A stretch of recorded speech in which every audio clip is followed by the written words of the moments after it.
Samuel David Ministries presents The Father's Touch. Holiness for sinfulness, righteousness for unrighteousness. Let's exchange at the cross. Let's exchange.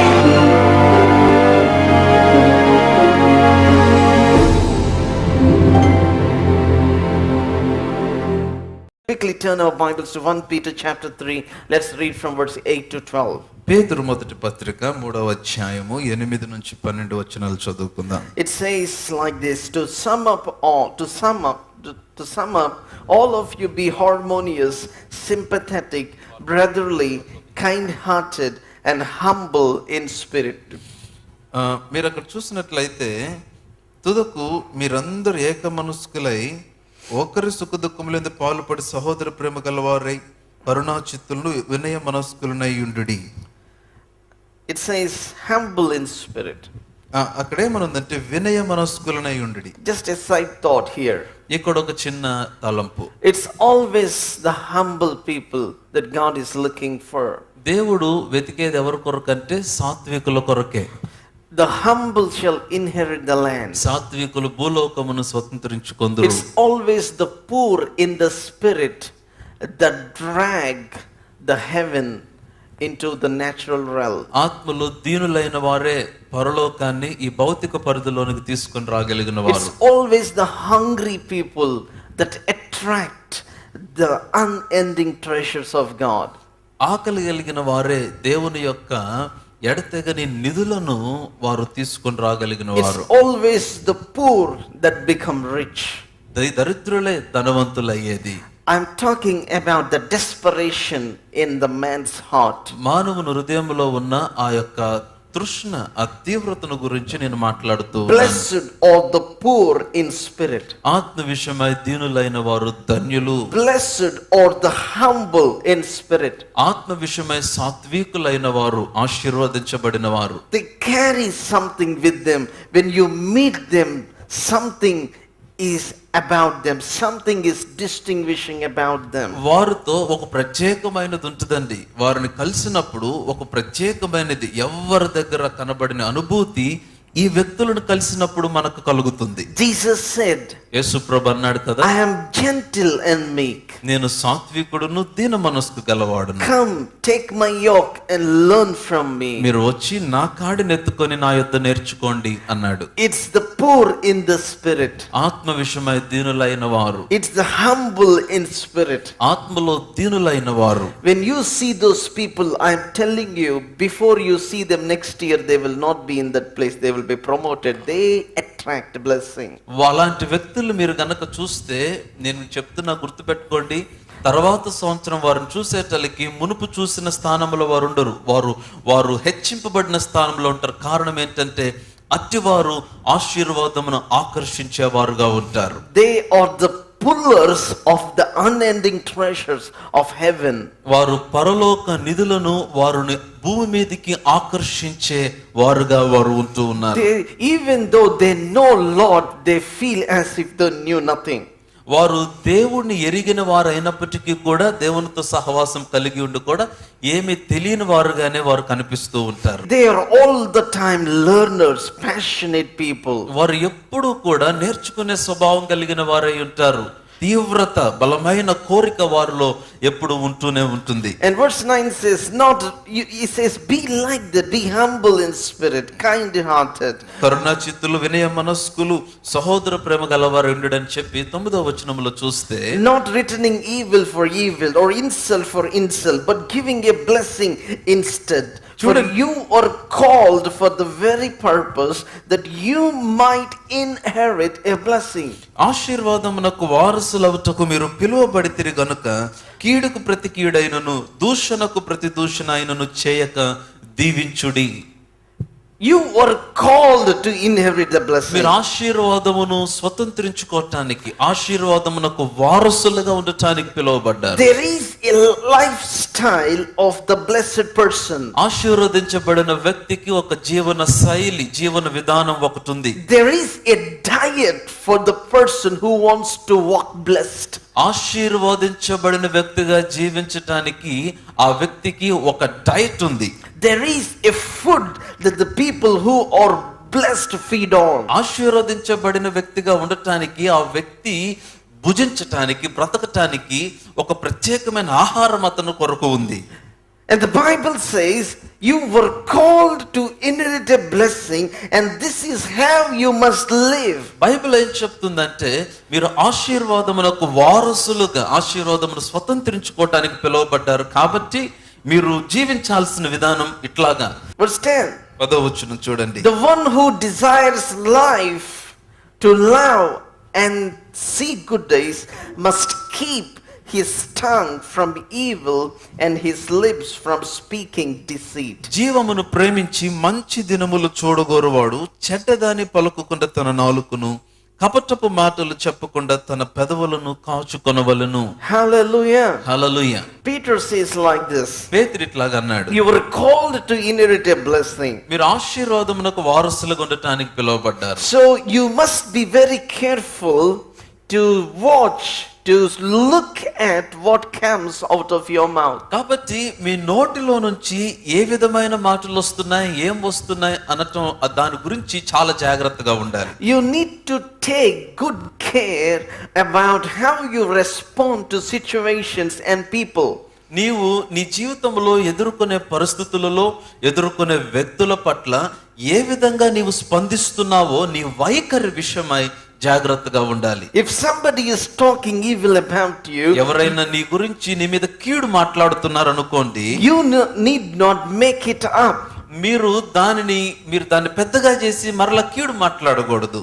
If somebody is insulting you, ఎవరైనా మిమ్మల్ని దూషించి అవమానపరుస్తున్నారు అనుకోండి, you need not come up with another list of words to speak back at those insults. వారు మిమ్మల్ని అవమానకరంగా దూషించి మాట్లాడారు కాబట్టి దానికి ప్రతీకారముగా, ప్రతిస్పందనగా నీవింకా కొన్ని మాటలు లిస్ట్ చేసుకొని దూషించాల్సిన పని లేదు.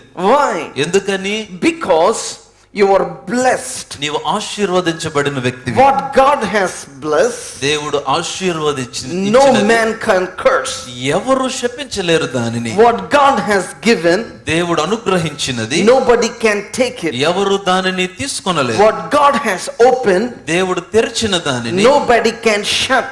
ఎవరు దానిని మూసివేయలేరు. Things that have your name tagged on it cannot be possessed by other people. నీ పేరు ముద్రించబడినవి ఏవి కూడా మరొకని చేత అపహరించబడనేబడదు. If you know that, you will be secure when people try to stamp upon you and push you down. నీవు ఆ విషయాన్ని గ్రహించగలిగినట్లయితే ఎవరైనా కానీ ప్రజలు నీ మీద కాలేసి తొక్కి క్రిందకు అనగదొక్కడానికి ప్రయత్నించిన నీవు ధైర్యముగా ఉంటావు. Amen. Amen. The lower you go down, the higher is your destiny. నీవు ఎంత క్రిందకు వెళితే అంత ఉన్నతమైన స్థాయికి నువ్వు చేర్చబడతావు. Amen. Amen. Because you are in the mighty hand of God. ఎందుకంటే నువ్వు బలమైన దేవుని హస్తములో ఉన్నావు. Be secure in who you are. నీవు ఎవరివై ఉన్నావో దానిలో ధైర్యముగా ఉండు. Just because somebody said you are an arrogant person, don't react to that. ఎవరో నిన్ను చూసి గర్విష్టి అన్నంత మాత్రాన దానికి నువ్వు స్పందించాల్సిన పని Just లేదు. somebody said that you are a bad man, bad woman, you need not respond to నువ్వు that. మంచిదానివి కాదు, మంచోడివి కాదని ఎవరో నిన్నేదో అన్నందుకు దానికి నువ్వు వారు అనున్నట్టుగా స్పందించాల్సిన పని లేదు. Oh, you can respond like this. నువ్వు ఈ విధంగా స్పందించవచ్చు. Blessed be the Lord who has blessed me. నన్ను ఆశీర్వదించబడిన వాడు స్తుతింపబడును గాక, నన్ను ఆశీర్వదించిన వాడు స్తుతింపబడును గాక అనొచ్చు నీవు. Blessed be the name of the Lord, that the Lord has made me envious before the people.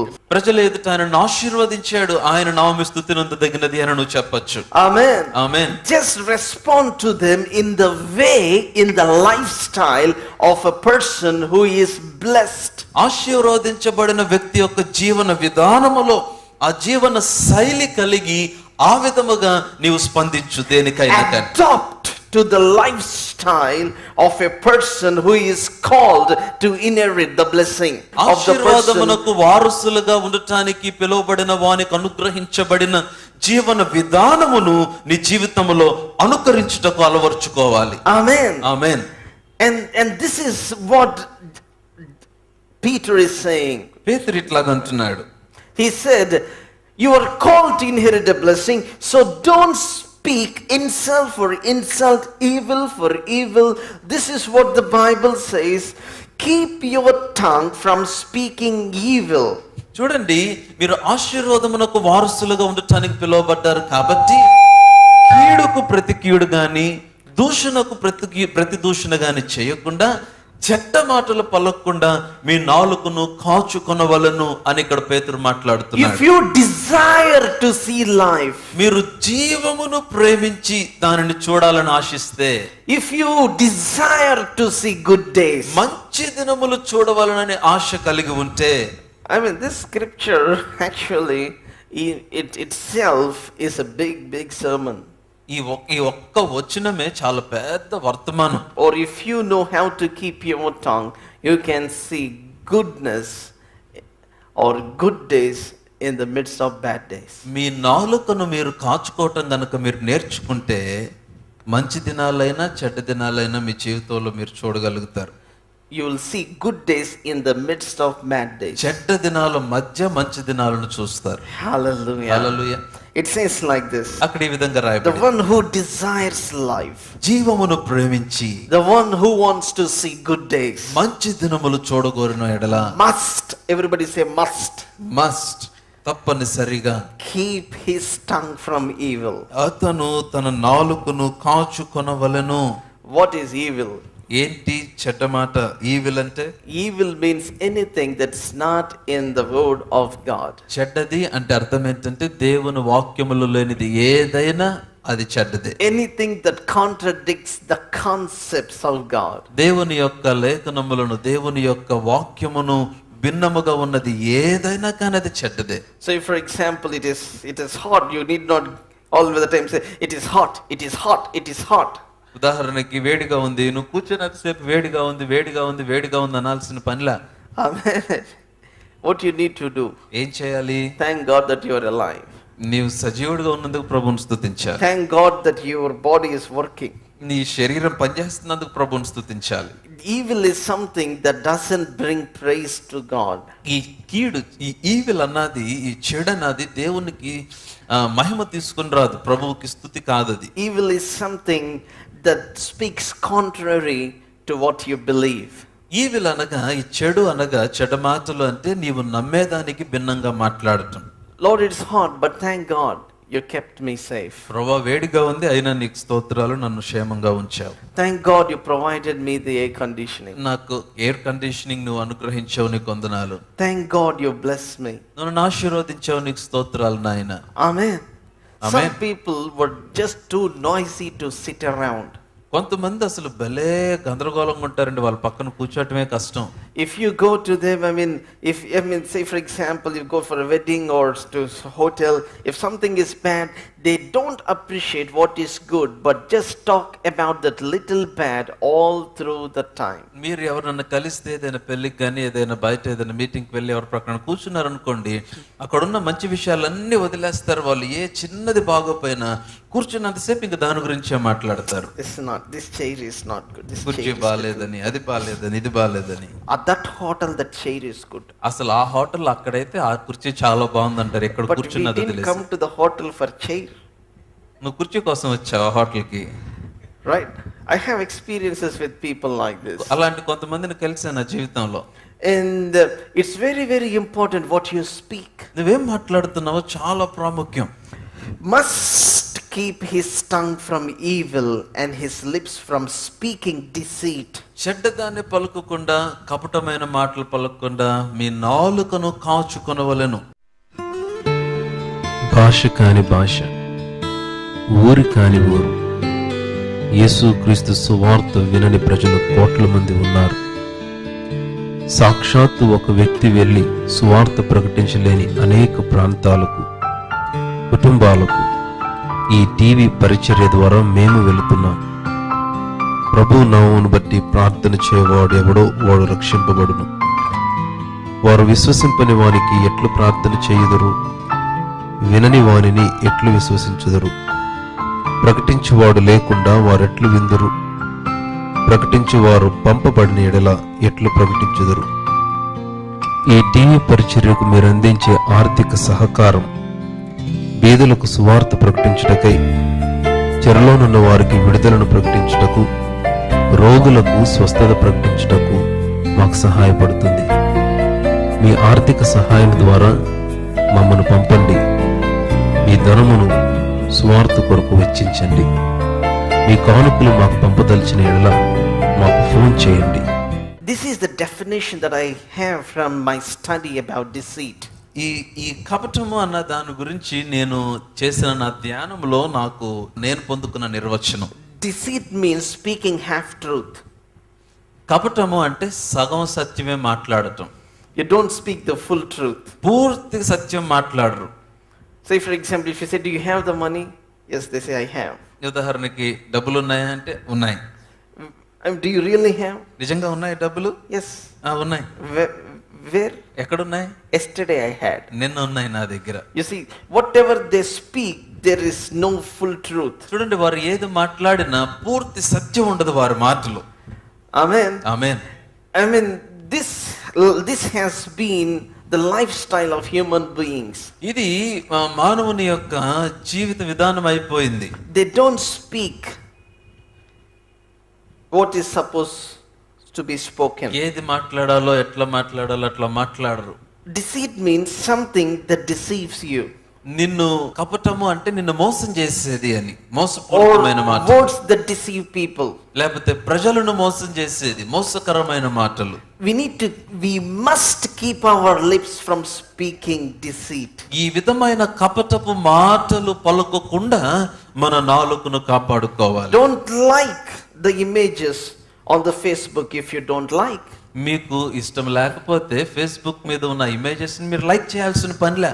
I mean, I want to keep that post one of these. Don't like. I mean, some people like the pictures they don't like and they talk about those pictures. కొంతమందికి వారికి ఇష్టం లేని picture ని like చేసి ఇష్టం లేదని దాని గురించి మాట్లాడతారు బయట. Hello, I'm just giving an example. ఒక ఉదాహరణ మీకు అర్థం అవటానికి. I mean, nothing happens whether you like on Facebook or not. Nothing is happening. But if you are living adopted to a lifestyle of deceit, you can never inherit the blessing. నీవు like చేసినా చేయకపోయినా పెద్ద విషయం కాదు, కానీ నీవు ఆ విధమైన జీవన విధానమునకు, కపటమైన మాటలతో కూడిన జీవిత విధానమునకు అలవాటు పడితే అది మోసకరమైన జీవితము, అది చాలా ప్రమాదము. So what does Peter actually mean by or meant by saying this? కాబట్టి ఈ మాట చెప్పడంలో పేతురు ఉద్దేశం ఏంటి? That doesn't mean you need to sit like a dumb dog all through the day. అంటే రోజంతా నీవు అసలు ఏమి మాట్లాడిన మోగముద్దులా కూర్చోమని అర్థం కాదు. Some people, just because the Lord said don't speak, I'm going to just sit and shut my mouth and doesn't speak anything. It's not talking about that. కొంతమంది ఏమో దేవుడు ఏం మాట్లాడద్దన్నాడు కదా, ఎందుకు వచ్చిన గొడవలే అని నోరు మూసుకొని నేను అసలు ఏం మాట్లాడను అని పొద్దు నుంచి సాయంత్రం దాకా నోరు మెదపకుండా ఉంటా. అది కాదండి, అది కాదు అక్కడ రాయబడింది. These verses were taken from Psalm 34. ఈ వచ్చిన భాగము కీర్తన 34 నుండి రాయబడిన మాటలు. Let's back up there to Psalm 34. Keerthana 34 verse 1. మొదటి వచనం. What does Psalm 34 say? ఏమని రాయబడింది? It says, I will bless the Lord at few times. కొన్ని సమయాల్లో నేను ప్రభువును స్తుతిస్తాను.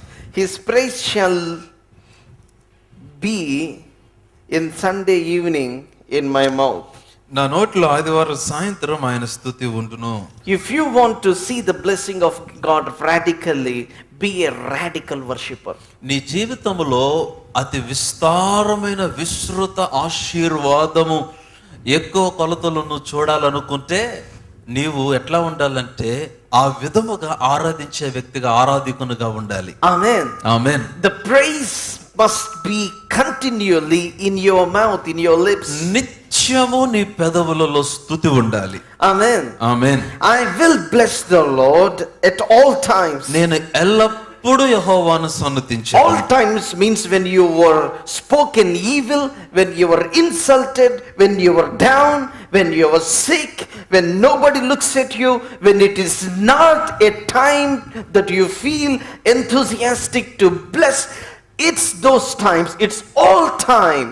ఎల్లప్పుడు అంటే నువ్వు అవమానించబడినప్పుడు, దూషించబడినప్పుడు, ప్రతికూల పరిస్థితుల్లో ఉన్నప్పుడు, అన్ని పరిస్థితులు అనుకూలంగా లేనప్పుడు, నీవు సంతోషంగా లేదని అనిపించినప్పుడు, ఏ సమయంలోనైనా, ఎక్కడైనా, ఏ పరిస్థితుల్లోనైనా ఎల్లప్పుడూ ఆయనను స్తుతించాలి. Amen. Amen. The only definition that we know about Thanksgiving is just having a meeting, calling some believers and cooking some biryani and eating. That's what we know about మనకి Thanksgiving. కృతజ్ఞత అంటే మనకు తెలిసింది ఏంటంటే కృతజ్ఞత కూడికే. కొంతమందిని పిలిచి బిర్యానీ వండుకొని చిన్న మీటింగ్ పెట్టుకొని కృతజ్ఞత కూడికి పెట్టుకొని థ్యాంక్స్ గివింగ్ అంటాం. మనకు తెలిసిన నిర్వచనం అదే. I mean, who is getting the giving, who is getting the thanks, I don't understand. అసలు ఈ థ్యాంక్స్ గివింగ్ లో థ్యాంక్స్ ఎవరికో గివింగ్ ఎవరికో అర్థం కాదు. వండుకొని మనం తింటమే. Hello? అర్థమవుతుందా? Do you understand what I said? అర్థమవుతుందా నేను మాట్లాడేది? But what does mean to bless him at all times? అసలు ఆయనని ఎల్లప్పుడూ సన్నుతించడం అంటే ఏంటి అర్థం? All the time you are conscious of the person of God. ప్రతి నిత్యము దేవుని గమనాన్ని కలిగి ఉండటం. I will bless the Lord at all times. అన్ని సమయములలో ఎల్లప్పుడూ నేను యెహోవాను సన్నుతించెదను. Mr. David, when are you speaking this? దావీదు ఎప్పుడు మాట్లాడుతున్నావే ఈ మాటలు నీవు? I am speaking it when I am running away for my life from Saul. నేను సౌలు నుంచి నా ప్రాణాన్ని కాపాడుకోవటానికి పారిపోతున్నప్పుడు ఈ మాట అంటున్నా. I am running when I have 400 people with me who were in debt, who were discontented in life, who were destitute, who had nothing with them. I had this big company of people with me and we don't have shelter to live and sleep, and I bless the Lord at all times. చూడండి, నిరాశ నిస్పృహల్లో ఏ దిక్కుతోచని భయంకరమైన పరిస్థితులను 400 మంది నా చుట్టూ కూర్చొని ఉండగా, మేము బ్రతకటానికి, మేము ఉండటానికి ఎటువంటి ఆశ్రయం లేని పరిస్థితులలో కూడా నేను ఎల్లప్పుడూ యెహోవాను సన్నుతించెదను అంటున్నాడు కీర్తనకారుడు. When my neck is just near to the sword, when I am driven to the heathen king before Abimelech, that's the time when I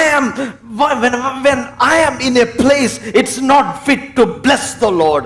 That's the seasons, that's the time in that I am blessing the Lord. నేను ఆయనని స్తుతించటానికి అనుకూలమైన సమయంలో లేకపోయినప్పటికీ, అబీమెలెకైన అన్యుడైన రాజు ఎదుట నేను చంపబడుటకు ప్రాణాపాయం కలిగి ఉన్నప్పుడు కూడా, అన్ని పరిస్థితుల్లో కూడా, ఆ సమయంలో కూడా నేను ఎల్లప్పుడూ యెహోవాను సన్నుతించెదను. What is your highest point of blessing the Lord, dear friend? ప్రియ స్నేహితులారా, నీ జీవితంలో దేవుని స్తుతించడంలో అతి ఉన్నతమైన హైయెస్ట్ పాయింట్ ఏంటి? Is it when you get a job? Is it when you get married? Is it when you have a children? Is it when you have something in your life? Or is it from the lowest you can give your highest to the Lord? నీకు ఉద్యోగం వచ్చినప్పుడు, పెళ్ళైనప్పుడు, పిల్లలు పుట్టినప్పుడు, అప్పులు తీరినప్పుడు ఎప్పుడు నువ్వు ఉన్నతముగా ప్రభువును స్తుతించేది, లేక నువ్వు దిగజారిపోయి క్రిందకి వెళ్ళిపోయినప్పుడు ఉన్నతమైన స్తుతిని చెల్లిస్తున్నావు? If you know God, నీకు దేవుడు తెలిస్తే, if you know what it means to have the blessing, ఆశీర్వాదము కలిగి ఉండుట అంటే ఏంటో నీకు అర్థమైతే, if you know that the God of Israel, the possessor of heaven and earth, has put his hand upon you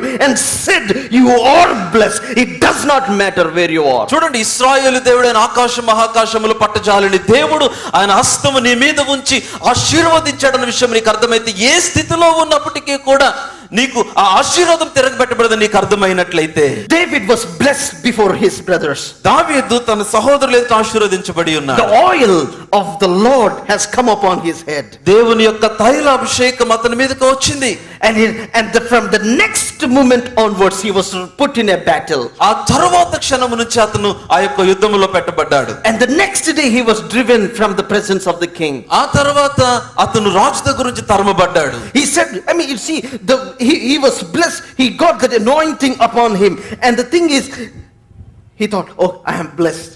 చూడండి, అతను అప్పుడే అభిషేకం పొందాడు, అతను ఆశీర్వదించబడ్డాడు. And the next day what happened? వెంటనే ఏం He was జరిగింది? taken before the king. He was taken before the king అతను రాజు దగ్గర తీసుకొని పోబడ్డాడు to play the harp. అక్కడ సితార్ The వాయించడానికి. next day, ఆ తర్వాత రోజు the king wanted to kill. రాజు అతన్ని చంపాలనుకున్నాడు. The next day, ఆ వెంటనే he was in the battlefield. అతను యుద్ధ భూమిలో ఉన్నాడు. He was driven away. అతను తరమబడ్డాడు. And again, ఆ తర్వాత now, he was driven by king himself. ఇప్పుడు రాజే అతన్ని తరమటం మొదలు పెట్టాడు. You know, for 20 years, 20 సంవత్సరాలు David had a hard life. చాలా కష్టతరమైన జీవితాన్ని జీవించాడు. And he says, అతను అంటాడు, I will bless the Lord all times. నేను ఎల్లప్పుడూ యెహోవాను సన్నతించెదను. When it is time that I don't feel like to bless, I నేను bless the Lord. స్తుతించటానికి స్తుతించాలనిపించని సమయంలో కూడా నేను స్తుతిస్తున్నాను. Wow. Do you want to experience the blessings of God in your life? దేవుని యొక్క ఆశీర్వాదం నీ జీవితంలో అనుభవించాలని ఆశిస్తున్నారా? Then be a radical worshipper. నీవు ఎలా ఉండాలంటే చాలా తీవ్రమైన ఆరాధికునిగా నువ్వు ఉండాలి. The Hebrew word for bless means tila. అక్కడ బ్లెస్డ్ అన్న మాటకి హిబ్రీ భాషలో ఏంటంటే హిలా. Tila means speak positive words about the excellence of another. అక్కడ తిలావ్ అంటే ఆ మాటకు అర్థం ఏంటంటే మరొకని గురించి మరి నీ గొప్పతనము గురించి నీవు పాజిటివ్ వర్డ్స్ సరైన మాటలే మాట్లాడమని అర్థం. I will tell the definition. I want you to write. మీరు రాసుకోండి ఈ మాట, ఈ నిర్వచనం మరలా చెప్తా. Speak positive words about the excellence of another. మరొకని యొక్క ఎక్సలెన్స్, మరొకని యొక్క నైపుణ్యత, మరొకని యొక్క ఆ మంచితనంను గురించి, మరొకని గురించి పాజిటివ్ వర్డ్స్ మాట్లాడటం. Thanksgiving means, or praise means, speak positive words about the excellence of God. కృతజ్ఞత స్తుతి అంటే దేవుని యొక్క ఔన్నత్యమును గురించి పాజిటివ్గా మాట్లాడటం. Oh, the Lord is the lifter of my head. నా తల పైకెత్తువాడు ఆయనే. The Lord blesses me. యెహోవా నన్ను ఆశీర్వదించును. The Lord is my shade. యెహోవాయే నా కేడము. The Lord is my helper. ఆయనే నా సహాయకుడు. What you are doing? నువ్వేం You మాట్లాడుతున్నావు? are speaking positive words నీవు సరి అయిన మాటలు మాట్లాడుతున్నావు about the excellence of God. దేవుని యొక్క ఔన్నత్యమును గురించి. Hallelujah. హల్లెలూయా.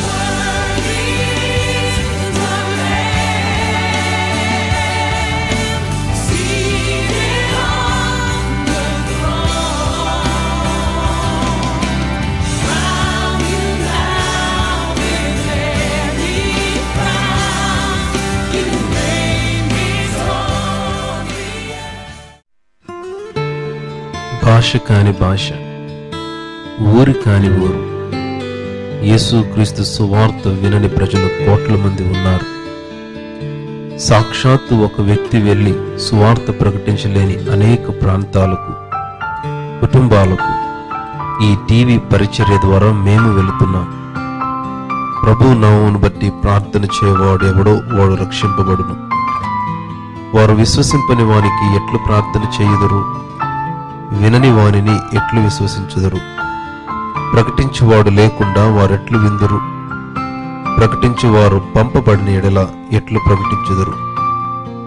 ఈ టీవీ పరిచర్యకు మీరు అందించే ఆర్థిక సహకారం బీదలకు సువార్త ప్రకటించుటకై, చెరలోనున్న వారికి విడుదలను ప్రకటించుటకు, రోగులకు స్వస్థత ప్రకటించుటకు మాకు సహాయపడుతుంది. మీ ఆర్థిక సహాయం ద్వారా మమ్మను పంపండి. మీ ధనమును సువార్త కొరకు వెచ్చించండి. మీ కానుకలు మాకు పంపదలిచిన యెడల మాకు ఫోన్ చేయండి.